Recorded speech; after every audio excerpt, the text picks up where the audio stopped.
I'm going to talk to you today is actually not about Koenig-Eisenberg architecture, but a little story about some things that have happened to us over the last year. So about 9 months ago, my husband was hit by a car as a pedestrian, and he lost his left leg. So kind of that's been our focus the last 9 months. And I was left feeling like, how are we going to pay for this? What's going to happen to our jobs? We're both architects.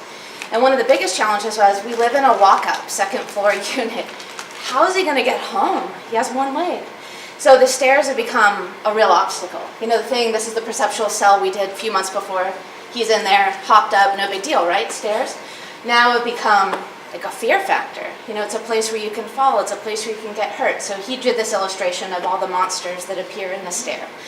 So the idea of moving through space has really changed. You know, something that used to be easy is now difficult.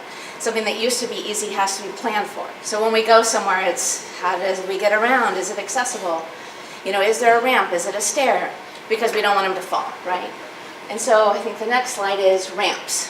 So most of the time, the central element of building is a stair or an escalator. It's not a ramp or an elevator.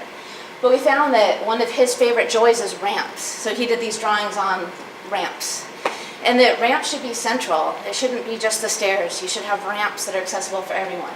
But we've learned the placement's critical, because there are ramps in every building.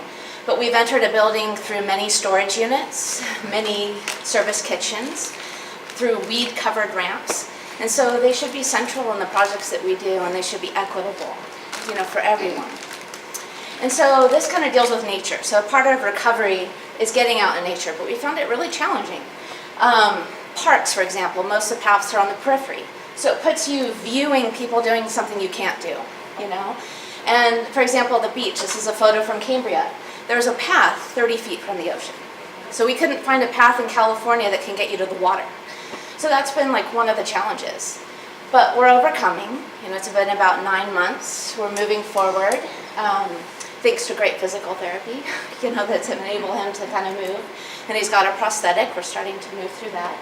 So we're seeing the light a little bit, you know, but I know that healthcare, access to good healthcare, access to a great employer. I work for Koenig-Eisenberg, he works for Canon Design, we're both architects, and they've been super supportive, you know, flexible with hours. We're able to kind of make all the appointments we need and still get our job done.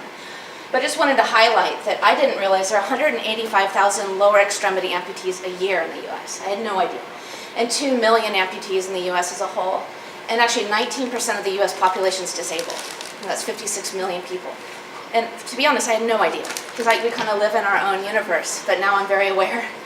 And so it's just important. This is a Koenig-Eisenberg project where the entry to the preschool was a ramp, and that ramp becomes a playground.